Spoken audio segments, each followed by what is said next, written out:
السلام عليكم ورحمة الله وبركاته. أعوذ بالله من الشيطان الرجيم. بسم الله الرحمن الرحيم. الحمد لله رب العالمين والصلاة والسلام على سيدنا محمد خاتم النبيين وإمام المرسلين. Alhamdulillah, welcome everyone. Thank you very much for coming out.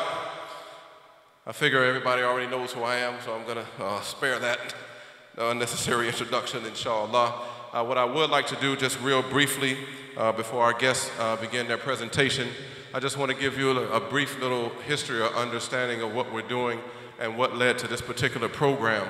How many people remember the fires from last year? They were real close. You can see them right from the 91. I remember seeing a comment online. Somebody said that it looked like the Upside Down. So I don't know if you watch Stranger Things, but for anybody who watches that, they know what that reference is to, right? So it really looked that bad. So it was during that time that we really wanted to open up ICOI as a shelter for our neighbors, anybody in the cities where they could come and they can have a place to stay for those who had to evacuate their homes. Unfortunately, we found out real quick that we weren't prepared for that. We weren't equipped for it, and there were certain things that needed to be done. So because of that, we ended up having a conference call with Robert Simmons. He's over things like this for Irvine PD, just about some things that we can do. And out of that was born the ICOI Emergency Preparedness Initiative. It's the ICOI Emergency Preparedness Initiative. And the goal, well, first of all, right now, there is a committee of two. It's myself, Sister Amberine sitting down in front, if she can put her hand up, all right? So our goal, inshallah, is to first bring about awareness amongst our community members, because we quickly realize also that this is something that we're not prepared for just as individuals and how we're going to take care of our families. So we want to spread the knowledge, and this is the beginning of that. Another thing we want to do is we want to have ICOI certified as a shelter by the Red Cross, so that if something happens, we will receive certain supplies, all the supplies we need and everything, and our community members, our neighbors, everybody can come here, and we'll know what to do in the event of a catastrophe or a disaster. God forbid, let's say something happens even during Jumu'ah on a Friday, and we have 1,000 people here for each Jumu'ah. Do we know what to do? Do we have any procedures in place? Do we know how we're going to survive? Do we have supplies? The answer to all of that is no, we don't. So these are things that we want to do. We want to also find out who is even more interested, so that they can go above and beyond and learn and get certain skills, inshallah, that will put us all in a better place to take care of ourselves and our families. So I would like to welcome Barry and Shailene, and thank you very much for coming out. They're going to give us about a 1-hour presentation and teach us about the things that we can do, inshallah, to better prepare ourselves. Jazakumullah khairan. Wa assalamu alaikum. Thank you for having us. Thank you. It is an honor to be here. The program that we're presenting is founded on community. I can't think of a more appropriate place to be talking about this. And Shailene and I both attended all of the CERT classes and then the presentation Irvine class. We've had a chance to go through this material before. It's a little bit different now, because having done it a year or two ago, the importance of this, as you were pointing out with the fires and the things like that, really brings it home that we need to be planning in advance of need and communicating that plan to all of our family members, both the older ones and the little ones. You have the clicker? So I think that we'll do a couple things to give you the flow of what we're going to cover tonight. We're going to go over some objectives of introducing what the Office of Emergency Management is, to elevate the awareness of what the local threats and hazards for our community, and then also increase the knowledge base of personal preparedness for you and your family, and to also think of it for your home, your auto, your car, and also in your workplace, where you might be at during the day. And then we want to encourage safety mitigation practices and also provide information and some resources. So in the back table after you leave this evening, please, if you're leaving early, to make sure that there's some pamphlets outside that says, "Are you prepared?" which will give you websites that you should save to your phone or your computer. We'd also love to invite you to also become certified. I became certified because I'm a single mom to my son TK, and I wanted to learn how to be better prepared if an emergency happened for us where we live. And it was a free class that you can get and get certified. And the great thing is they give you free clothes, you know, and they also give you a free duffel bag. And it was cool because I got a lot of cool, you know, the teenagers, right? You get new gear, right? So it was awesome to also be able to have things on my phone. And a lot of you carry cell phones. There's also Alert OC that you want connected, because if anything happens within the city of Irvine, anywhere that you're at, your phone will automatically get an alert of resources that might go on.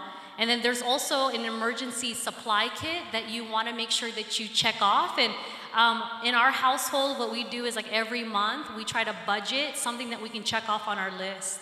And Barry will go over great resources on how to save money, on how to get stuff from that list, right? So that's a little bit of how I got started into CERT. Do you want to share why you got into CERT, or do you want to do it in your presentation? Okay, we'll rock and roll. All right, what is the OEM is what we call it. Their mission is to build a culture of resilience and sustainability. And what we would like to provide is preparing, responding, recovering, and mitigating against any disasters or threats that come against our household and our families and our community. And if you ever see this truck or running around town, it's a great resource. You can actually go in, it has supplies. It's a communication center as well. So we're able to communicate to FEMA, Homeland Security, to know the resources that we are gonna get nationwide as well in an event of something happens. So what it does is it helps with emergency planning. We do public education. The EOC, IDEC is where they do the walkie-talkies. And so you can actually get certified and trained on how to do walkie-talkie training as well. And then CERT is where we're from, if you ever see green shirts. And I always encourage every family member to get certified in CERT. Even teenagers can do it. And the great thing is that usually our goal is to have at least one CERT member on every street in Irvine. Because if a natural disaster did happen and the 911 or fire department, police department are not available, then who on your street can help do search and rescue, save lives, and why not you be that person, right? So I always encourage that for anyone. So what we are is the Community Emergency Response Team, where there's over 2,000 graduates. Just in 2018 alone, we were able to graduate 280 CERT members. The great thing about our training is that we're nationally recognized by FEMA, Homeland Security. We also have 7 cohorts, so there's a waiting list. So what you do is you go online, you sign up, and then when a class becomes available, they'll contact you, and you'll go through the process to actually get certified in a class. And then there's teen, and then anyone that speaks Chinese, they also have it in Mandarin. So here's our multiple, these little dots show where actually CERT members live. And you might see the neighborhood that you live in, and maybe see, do you have a CERT member living on your street? And if not, that should be you. I never wanted to wait for an emergency to happen, so I wanted to make sure that we were prepared. And so I hope and encourage all of you to sign up with CERT, because it's just a great training. So let's look at some hazards. What actually goes on in Orange County around our surrounding areas? There's earthquakes, there's wildfires, there's flooding. We had a flash. Did anyone get a text message or their phone blaring about flood flash warnings? Yeah, some of you guys got that. Okay, great. If you didn't get it, what would happen if you didn't know? You know, and this is a really, it happens, and so we want to make sure we communicate that to you, so stay connected with us. Power outages. I had a power outage. Did anyone have a power outage? Yeah, mine went off twice. I think what was that, Friday or Saturday night? I was at home. It was in the evening this week. transportation incidents, landslides, tsunamis, terrorism, and hazardous materials. So, are you doing wildfires? You are? Okay, I'll swing this back to Barry because his breadth of wisdom and information is always, his experiences is best on this.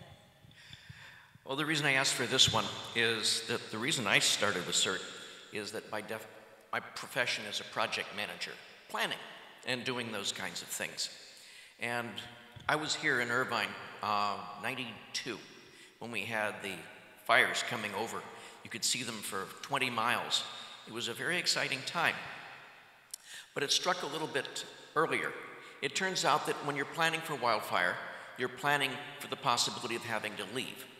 Preparation to be able to go on short notice is one of the cornerstones, and it hit home for me this last year. Sorry.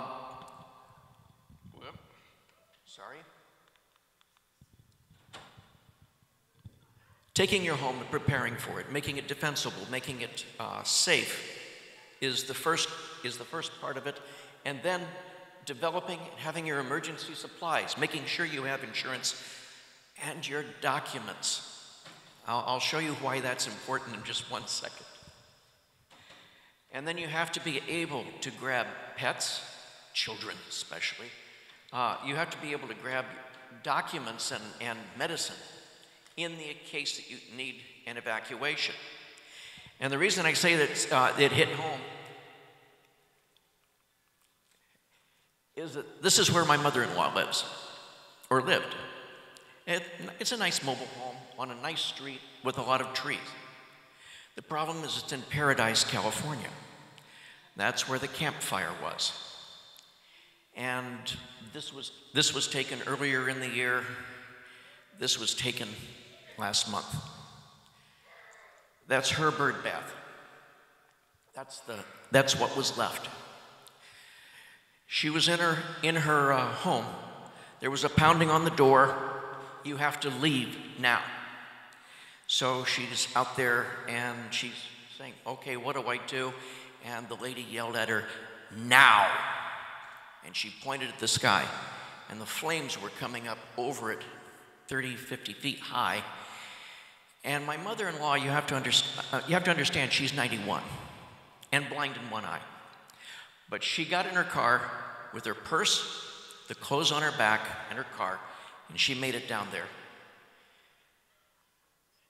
And this is what's left.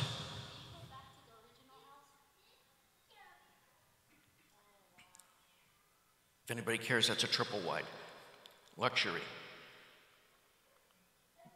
But the point was, it went through in a matter of minutes, and it destroyed everything. I didn't go through this presentation with my mother-in-law. She came down the hill with nothing. She didn't have a copy of her insurance. So they say, so send us a copy of your insurance. Send us a copy of your deed. Oh, I don't have one. So they had to go through the bank records one at a time till they could find it and put it together. She didn't leave with a list of her medications, with a list of her doctors. She didn't leave with a list of people who she could call to get help. So it all worked out. But there are many, many other people up there. There were also 2 people that didn't make it out. So the point of the whole CERT program is to be prepared so that first you are safe and your family is safe and you have a way of getting back together, reunifying, and then together putting it back into place. So, you want me to do tsunami? Okay. There was also an earthquake in Alaska this year. I don't know if you know, there was a tsunami warning about it. Now, here in Irvine, we're not going to probably see a tsunami. But all those people down there in Newport Beach and in Laguna Beach, if they get that warning, they're going somewhere. So remember, the community, we have the larger sense of community. And CERT people might be called on to direct traffic or create a shelter where they can go to in response to another community's urgency. But the amount of time that you have with a tsunami, if anybody has family in Southeast Asia, the earthquakes and the tsunamis that they've had there have gone inland for miles. And it looks remarkably like the fire scene. There's nothing but debris. Oh. Yeah, please. Tsunami, can you go back to tsunami? Yeah. Okay, so with tsunamis, what's really important is because if anyone lives in Newport Beach area, or let's just say you and your family are by the ocean and the beach this particular day, and a tsunami potentially happens. What happens with the tsunamis when an earthquake happens within the platonic ocean floor levels, a tsunami can hit the borderline of the coast. And if you and your family are at the beach at that day, there's gonna be advisory. So what happens, it goes step 1, watch. Unfavorable conditions, stay informed. So if you ever go into hearing any announcements going off by the beach area saying that we're on watch, or during the time of news, or you're driving and you just kind of know there's something might be going on with the weather and you're with your family at the beach, just be careful. Once it goes into advisory conditions causing low impact, take extra precaution, warning signs where they go to disaster occurrence and evacuate. Do not wait for the evacuate signal.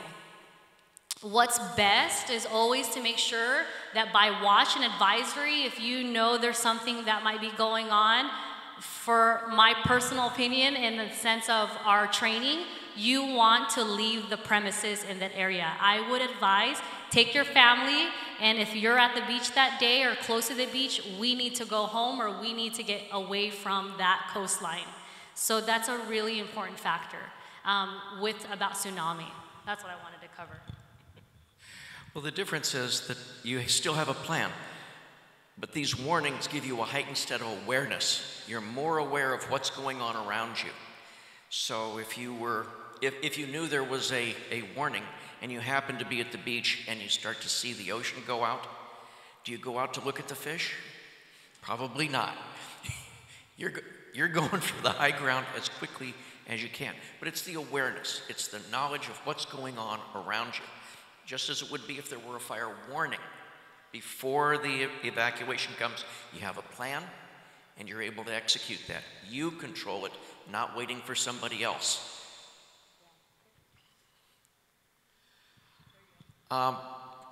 This is earthquake country. And we talk a great deal about earthquakes, but for a reason. Does anybody know that there was an earthquake this week in Oakland? 3.7, not too big. My father was in Long Beach when that one hit. We have all of these, and the scale is scary. The earthquake scale is not additive. A 7 is not one more powerful than a 6. It's a logarithmic scale, which means it's 35 times what the one below was. So when you get up to 6 and then go to 7, it will literally shake your house down, or can. We happen to live in an area where there's a lot of faults, so they do some predictions. They know that a really big one happens every 100 years, but it hasn't happened for 100 years. So where does that put us?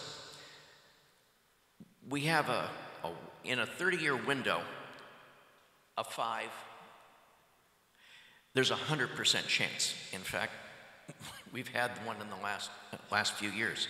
A 6, 96%. 6.7, 60%. 7, 46%. The one that happened in Alaska this year was a 7. And they did very well because they've seen them before. They had good buildings, but there were other problems. But there were still neighborhoods and things that were decimated. And that's where CERT is trained to try and say, okay, first of all, is it safe? Is someone trapped? Can we get them out of there? And the counter of that is that having learned how to do that for my children, for my family, am I prepared to deal with that? If the power goes off, if the water stops flowing, do I have 3 days of water? Do I have 3 days of food? If it broke the glass, do I have a pair of shoes so that I can get out? And are there some for my children? And I don't just take that for my home. I can prepare and have a kit in my car. I can have one at work or at the mosque. Oh, I've got to learn this new tool. These little spaghetti lines are faults in Southern California. One of the most active is the Burbank Newport fault. But these are what are going on here, and further inland, this is the San Andreas fault. That's the parent. That's the big one. So what we're seeing here is that we've had earthquakes. We have the potential to have earthquakes here. It's just something we live with. So we had a great shakeout. You saw the scenario where people were asking people to practice, and they were saying a 7.8. That's absolutely possible. We actually they forecast up to a 9. If that happened, it would shake for 3 minutes. And if you've been in an earthquake, you can't walk. Everything's going crazy. I've had about 6 earthquakes, and in the time it took me to go from, they were small, but in the time it took me to go from my bedroom to my children's bedroom, they were done. But that wasn't a 3-minute shake. The faults offset, it can shift up to 30 feet.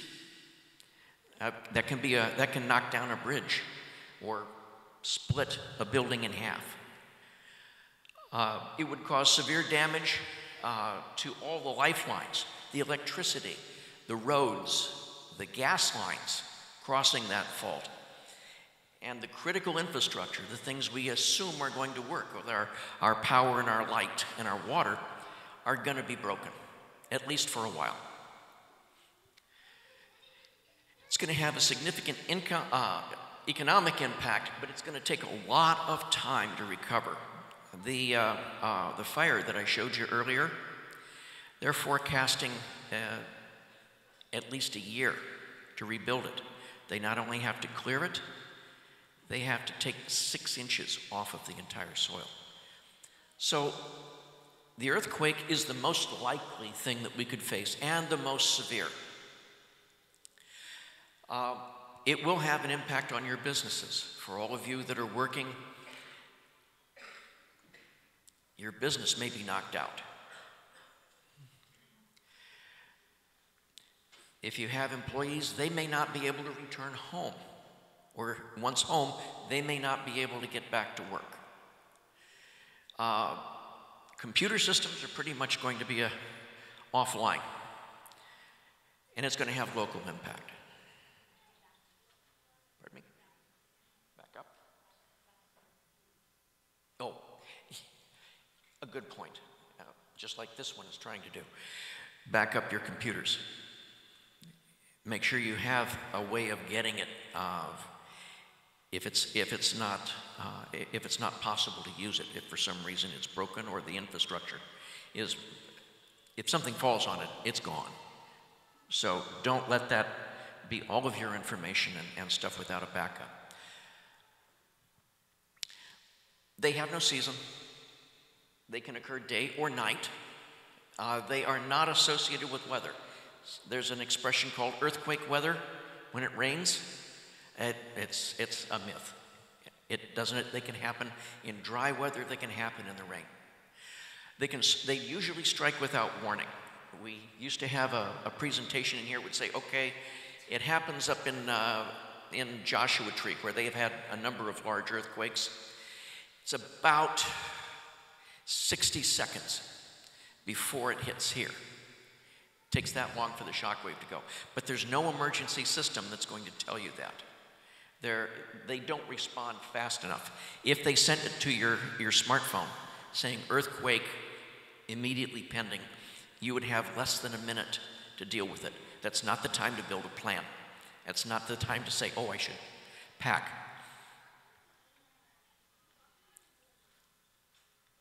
Wrong one. There we go.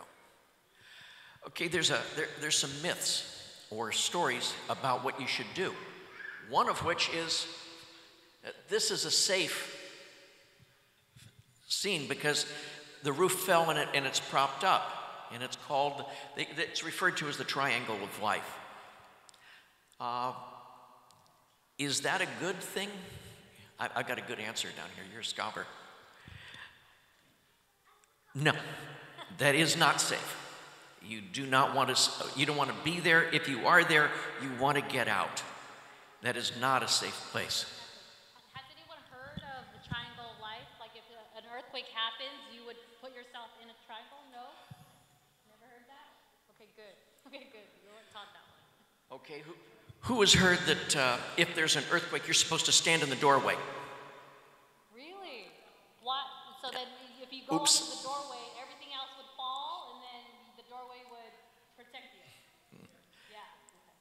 Okay. That's not true either. Yeah, don't do that. The problem with doors, among other things, is what kind of a door do we have here? Glass. Does glass like to be shaken violently?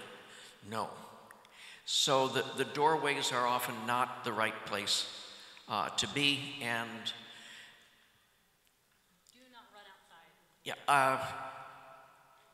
Who would run? Here's my scholar. Are you supposed to run outside? You No. would run outside?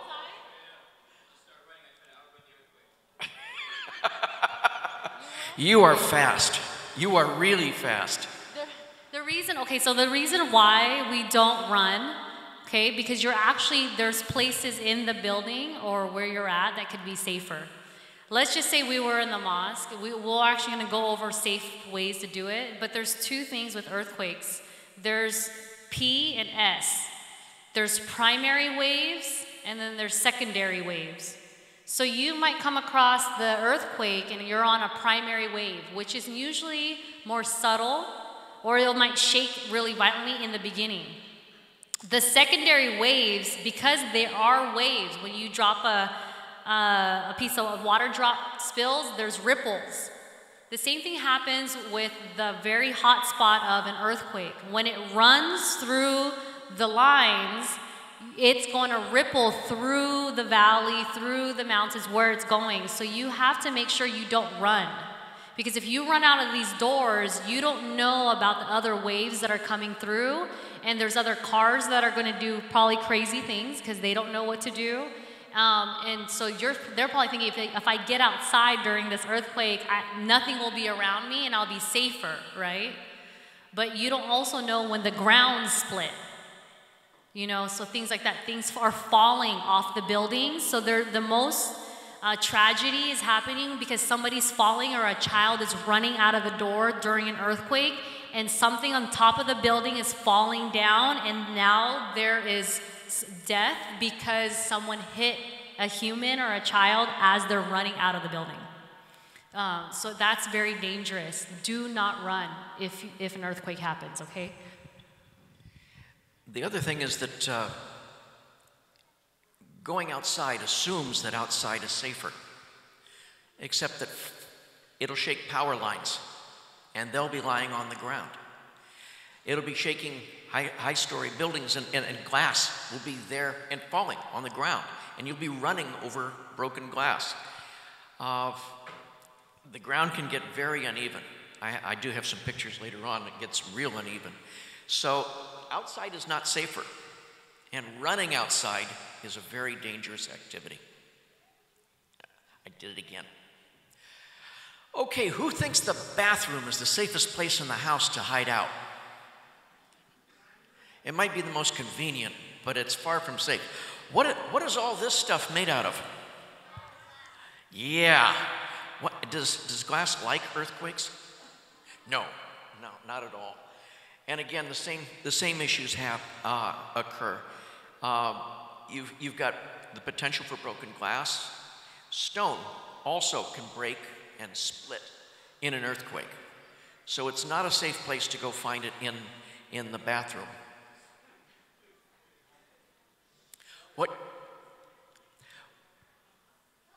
What you should do is drop to the ground on your hands and knees before the shaking knocks you off balance. You cover your head and neck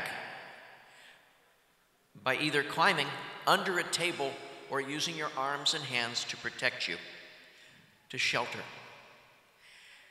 And you can hold on to the table or the other source of shelter until the shaking stops. So, closest thing is to duck and cover so that things in the room, you're safe, you're stable, and you then wait for the shaking to stop and you look about and figure out what's going on before you start to run. If you can't drop to the floor, some people can't, if they're in a wheelchair. A wheelchair, you set the brake. You can still cover to protect your head and your neck. And you hold on, if you can, with something until the shaking stops. If you can't take cover and you're under a sturdy object, move towards an interior wall. That's not.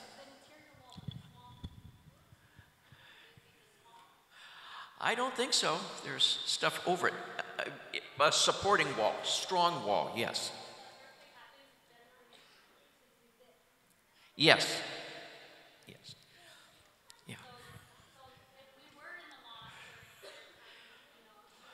this wall, that pillar, well, let's say we're all in prayer, Yeah. where would we run to? What about the sisters up top? Do you have any interior walls up there? Around you? You have those walls there, right? There's no windows on that side? No? Okay, so that's where if you're in prayer and an earthquake happened right now, you would run to those walls. Stay away from the electronics all the time. Okay? Because those TVs could drop. Okay. You simply are managing to become the smallest target for anything that is dangerous. You drop, cover, and hold on until the shaking stops. Why do you cover your neck and your head? Why?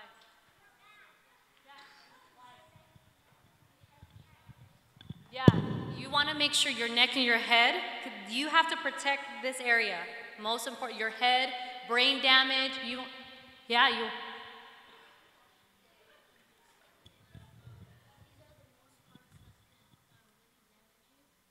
it could really damage you, right? Your brain, very smart, very intelligent answer. Yeah, you want to protect your brain and your neck, your synapses, your vertebrae, very important. Think? This is the one I was telling you about. Has anybody thought about if you're driving a car and it starts to shake, what do you do? What do? You want to go back? Yeah. Oh, look, I did it.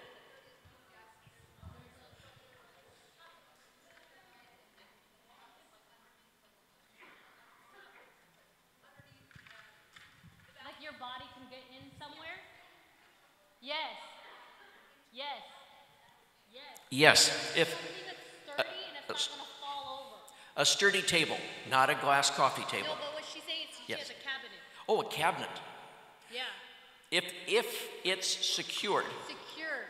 if it's secured and Built built in. in, yes, Yeah. yes. Okay, Because as things are falling, then yeah, you want to protect this. Absolutely. good question. If you have bookcases at home, like you have bookcases at home that are not secured on the walls, secure them. Make sure, I know for us, because we're moving, we were in an apartment, and I was, moving furniture into the house, I did not secure my furniture. So when the earthquake happened, it was easier for that furniture, especially for the young children. You want to make sure fathers, uncles, husbands, check the furniture in the house when you get home tonight. and see if it's secure. If it is not, find ways, time that you can secure that bookcase or cabinet to the wall in the event of an earthquake. Question? Yeah? You have a question? What about all the tables are glass? Don't sit under them. Yeah, that's a very good question. It's a good question. If you've got a sturdy table but it's glass, don't go under it. Yeah. So pick another table that's not glass. Or go for the cabinet. Or go for the cabinet. Under the bed. Under the bed is good. The other thing is that if you have been in Irvine very long, when you drive into the garage, you'll see your water heater. And there's strapping all over the place for it. It didn't used to be that way. That was a recognition of the earthquake that those things wobble and they will fall. So now it's code, it's a requirement that those be protected and attached to the wall. Driving. We were talking about if you're driving. I did this wrong. I was in my car up in Hollywood, and all of a sudden my car was bouncing, and I was trying to figure out what was going on. Oh, it's an earthquake. And I just kept driving. Did I do it right? Yeah, that's before I had cert training. Also, You get over and you stop. Yeah, don't stop right then and there. Like brake your vehicle. Don't do that either. You're going to cause an accident. And you keep your seatbelt buckled and you stay in the car. Why do you think that is? Power lines? True. But there's another thing that happens. That Alaska earthquake, they didn't lose a lot of buildings. They didn't have a lot of bridges. They did have a different problem. That's a 7 earthquake. If you were driving on that or driving into that and hit that, that could very likely kill you. It was just sitting there. That wasn't a bridge falling down. That was just the shaking of the ground. Broke that and created gaps of 6-8 feet deep just from the shaking. So if you have an earthquake, if you know you're in an earthquake, pull over as quickly as you can and stop until you know what's going to happen. He asked, is that a real street? Yeah, that's a real picture. This is what happened in Alaska. So let's say you're driving on this and you don't want to try to drive through that. If you can pull over and then you want to get out of the car, what if they get out of the car? After everything has stopped, right? You don't want to get out of the car during the earthquake. How long are the earthquakes? They can last from up to minutes. Usually between 2 to 5 minutes, sometimes. Usually it's a minute or less. A minute or less. The 7.8 that they modeled in the shakeout was 3 minutes. So that's enough time to pull over, stop, and wait it out.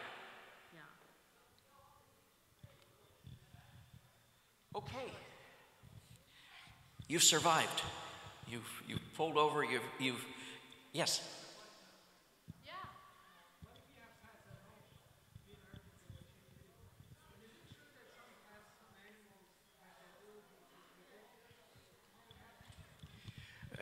Well, the pets at home, if you're not there, unfortunately, they're kind of on their own, and they are going to freak out. So part of the thing is preparing for that. So when you plan your kit, if you have pets, have water, have food for them.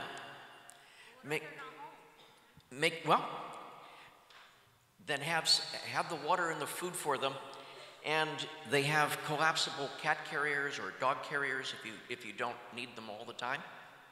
And you have that, and you have a plan. You have someone you can call, and you say, this has happened, I can't make it back. Here's where the carrier is. Here's where it is. Can you go and make sure that they're okay? So you still have a plan, and if you're not there, you know who you can call, and you have that number with you. So you can ask them to take care of your pets. That's a great question.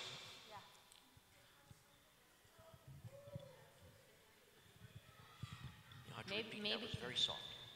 Will pets tell you if the earthquake is going to come beforehand because they have higher senses than humans do? Cats? Yeah, your cat does, huh? No, or dogs? Yeah, no, you're right. You're right. Usually animals have higher senses that something is going to occur faster. Yeah, absolutely. One point about the earthquakes is what I always know for in a post shakeout, do not everybody call 911 to ask them what is going on. During an emergency situation, we should always reserve 911 calls that are truly emergencies, like life-threatening emergencies. When we as a community flood the system with just 911, it's an earthquake, trust me, the police department knows that there's an earthquake. We even have the handheld radio guys, the IDEC guys know prior as well. So if you're inquiring for things of what is going on in the community, that's why it's always good to have the app. iAlert is the best way. Use other resources like your phone to the internet versus calling into 911 and things like that. These can be very powerful. In other words, not to call there, but to text. You can text someone to let them know that you're safe. You can check for the alert to see if you get the information going, okay, where was it? What do I need to do? If you're a member of CERT or something, they can communicate with you and say, we need help over here. First, you secure your own home, your family, your pets. Then, if you're still available, your neighborhood. And then, if you can help, you help. And these are wonderful for communication. So it's not on your list of emergency things, but there are some power sources for these that just use batteries. And if you didn't have power in your house, sticking one of those converters and some batteries in there so you can recharge your phone would be a great plan. We have a question.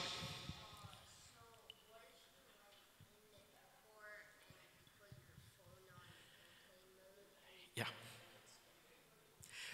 If you're in the airport and you're on airplane mode, the best thing is to make sure you take off before the earthquake hits. Then you're good.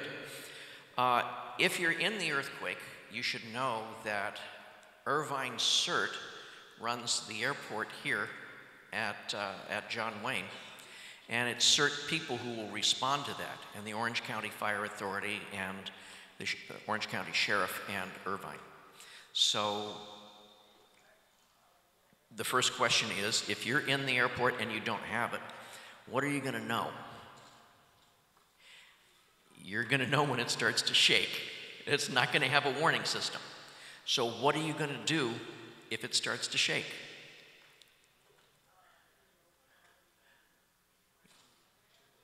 Yeah, move away from all those glass windows, move to an interior wall, find a place to protect yourself and make yourself as small as possible.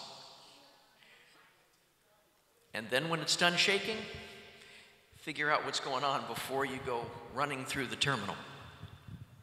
Yes? What I noticed in some of the cases I've seen, and I've been in places, what you're telling me about is this cell phone, right? Yes. Some of the major towers are getting the signal. What happens when those towers break down? There's no signal. So how can you communicate with them? Two things. I used to be in telecommunications. There are channels for these, just like there's channels on your cable TV. So the ones that use the most bandwidth are your voice channels. They're not the same as the one that's talking about your text. So when everybody goes, there was an earthquake, did you feel that? It's going to jam all of the phones, which is why we say only if it's a life-threatening solution do you call 911. So that was a really good question. He asked what about if the towers go down and you're not able to get reception on your phone, things like that. There's two things that I would highly invest in when you can. You either want a battery operated or a handheld operated radio signal. So even though not all cell towers will go down significantly where you can't get access to AM, FM radio, there's always a way to get that, because usually it's multiple towers, it's just not one. So if you've seen those ones, those battery or handheld AM, FM radios, because there's certain stations, and I would, brothers and sisters, we should let them know what stations to plug into. These pamphlets, when you go out there, will show you some resources, and also on the websites, they'll have checklists of things, so you can actually find that category and know what radio stations that you should tune into. So in the event that you were not able to access internet or texting or calling, you would know what radio station you can plug into to get emergency updates. So, you have the clicker? I do.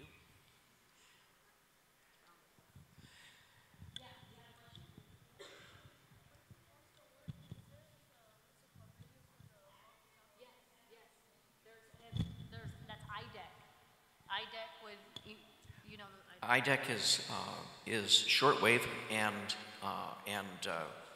digital radio communication. The police department has an entirely separate set of radios that they use for communicating. The police department, the fire department, all of the CERT teams will be up and able to communicate. When you're going through here, you're assessing your surroundings, and does my phone work?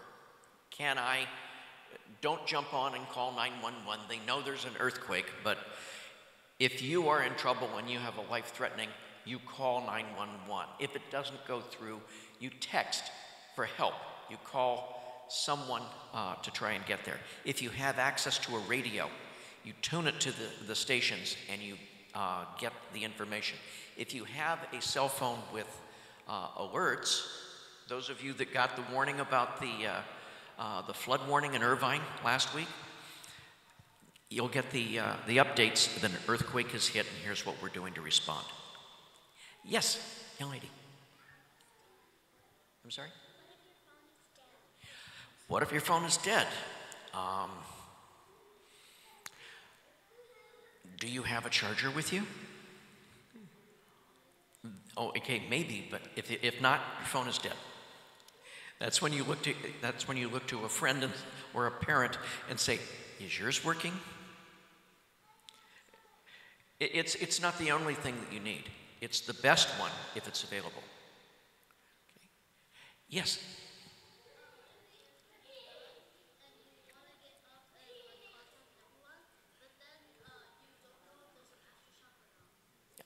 You don't know whether there's an aftershock.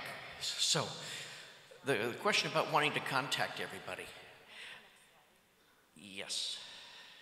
We're going to go into that right now. Okay. She's got an answer. Thank you so much.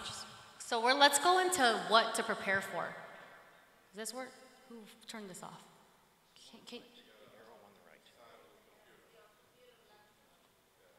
Can you, is it signing me out? Can you do the clicker for me? Because this is the important part that I want to. Can you move it with the arrow? Okay, let's get a kit. So on the emergency supplies is that number one, we're gonna be preparing for a kit for your home, right? You are actually. What we wanna talk about with your family, and you should make some time for this, is figure out a plan of action of evacuation. So in the event an emergency has hit, we are in our house, maybe the kids are outside, you should have a family meeting of saying, if something was to happen, where is the location outside of our home that we're gonna meet to? Where we will meet there, so then you know if we have to get out of the house, we are gonna meet at this location. So have an evacuation plan. Also communications. My 6-year-old son, TK, knows my telephone by heart. So your children should as well. Do they have an emergency contact number to call if they become lost during an event of an emergency? Also, make sure that you have somebody else's phone number. We are so reliant on our cell phones right now. If I asked you right now, do you know anybody outside of the state that you can call? Who would you know their number by heart? No, right? Remember when we were growing up? Yes. Yes, out of state, because we always want someone here locally. We have their phone number, my friend, my brother, my cousin, another brother or sister I can call locally if I need help. But out of state as well is if we have to evacuate the actual city or county for that matter. So you want to make sure, was that a better answer? Here, locally, the phone lines are down, but you can contact someone outside of this region. So that goes back to your question, sir. You know, if something locally happened, we weren't able to contact someone locally, can we contact someone out of state, out of the city?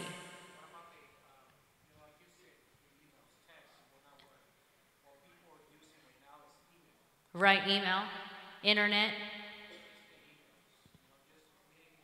Right, yeah.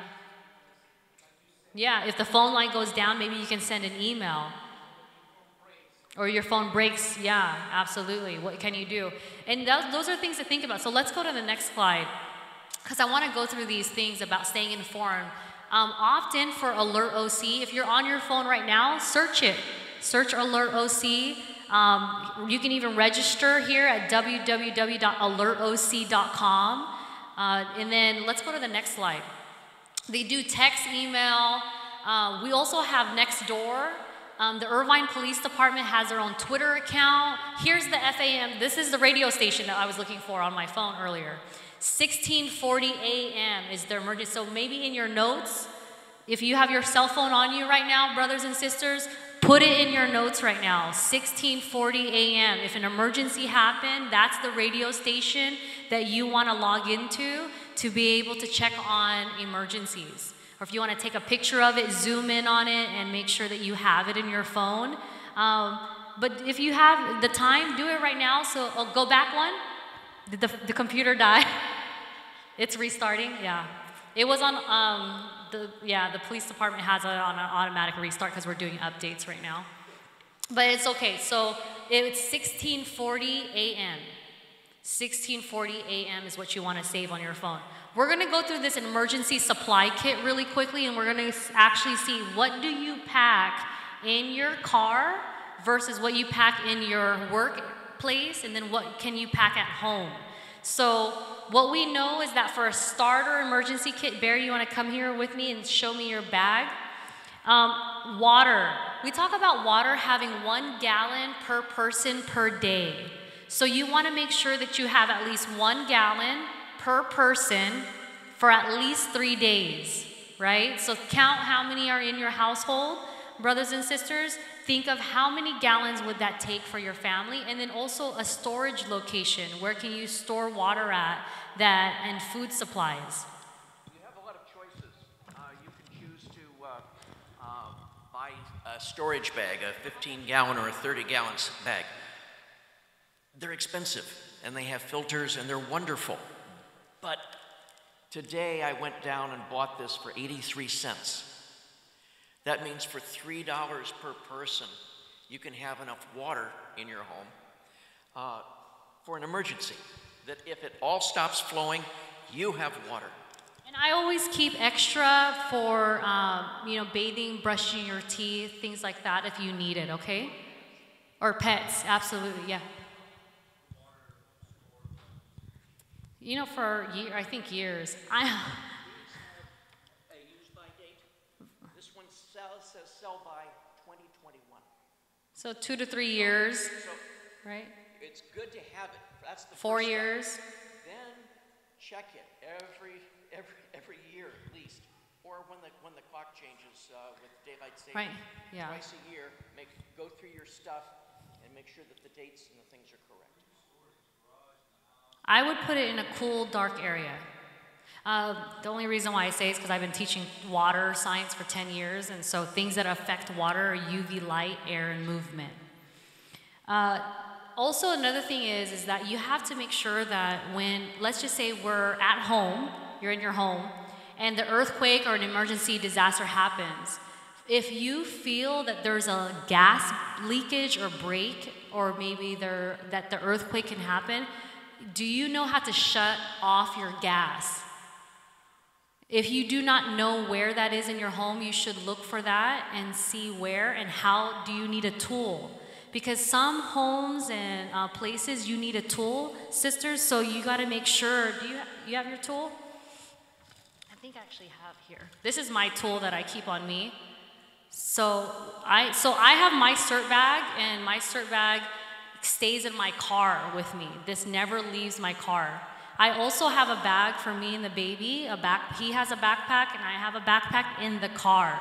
And inside of that is an extra pair of clothes, underwear, socks, a sweater, an extra pair of tennis shoes. If you have old tennis shoes you're gonna donate, try to keep some of those shoes, the old shoes, keep it as just an extra emergency shoes.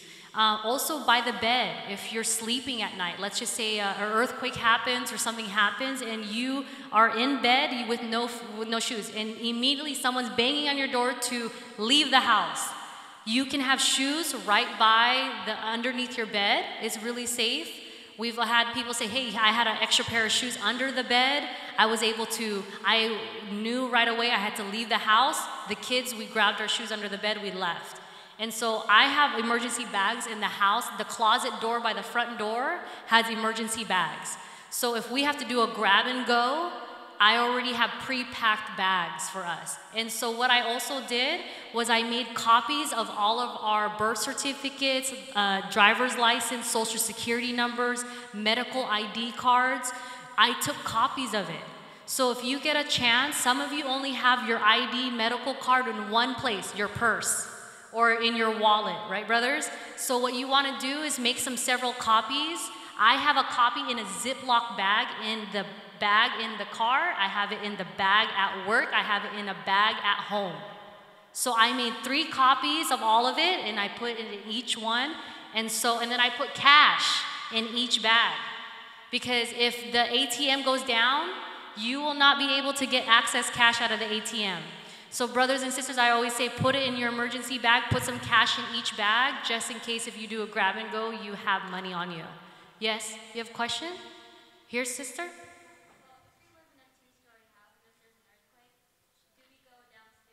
Yes, if you're on a 2-story, you want to come downstairs, absolutely.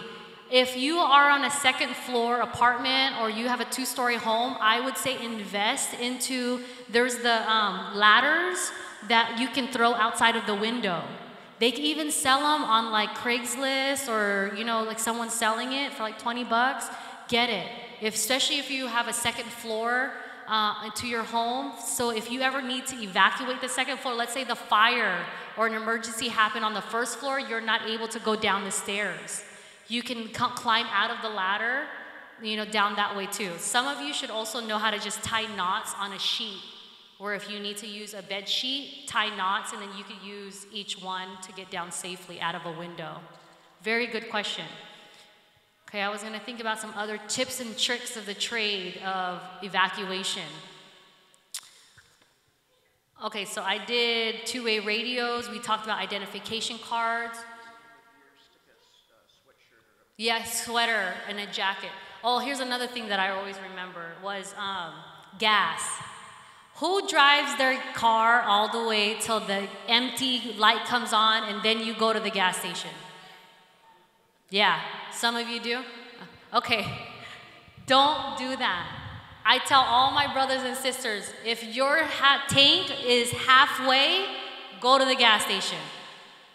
Because if something happens right now, and you need to get out of the city for safety, or you need to get away from wherever you're evacuating, you will not have access to gas. The gas stations will be they'll be full. People will be trying to get gas for their car to go out of town, and they cannot get gas because the gas is closed. And now you're on empty. So brothers and sisters, please make sure if your tank goes halfway, go to the gas station and get a full tank of gas. Always try to keep the gas tank full, just in case, you never know. We are overdue for an earthquake right now. We are overdue for an earthquake that's going to be at least 5 and above, 6 and above. It's supposed to happen every 100 years, right? We're over that limit right now.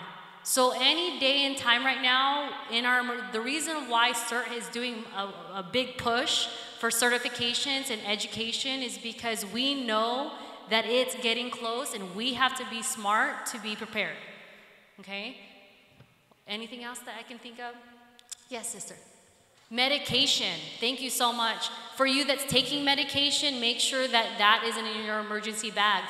If you're able to go to the pharmacy and get extra for your family members or yourself, and especially if it's something that you're taking on a daily basis, make sure that you have extra in every single emergency bag is medication.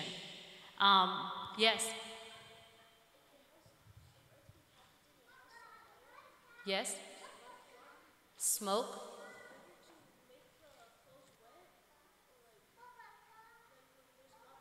If there's a lot of smoke, is it better to breathe in wet or cold cloth, is what he's asking.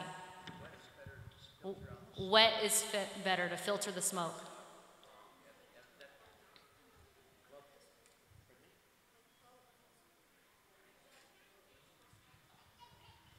There's a number of ways of dealing with fire. The most important one is to call, that one you call 911. That one you also get everybody out of the house. That's if you're upstairs, you have that ladder, you get out of the house because that fire can move very, very quickly. If there's a lot of smoke, you wake up and there's a lot of smoke, usually you want to do several things. You want to test your door. If there's fire outside your door, it can be hot. Don't open the door. Yeah. I'm sorry? You touch it. Touch it, yeah, touch it. Any metal doors you want to touch before fires. Yeah.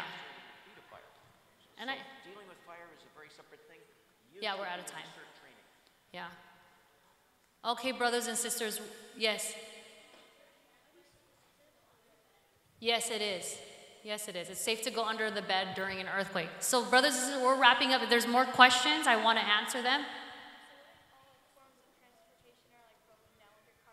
Yes.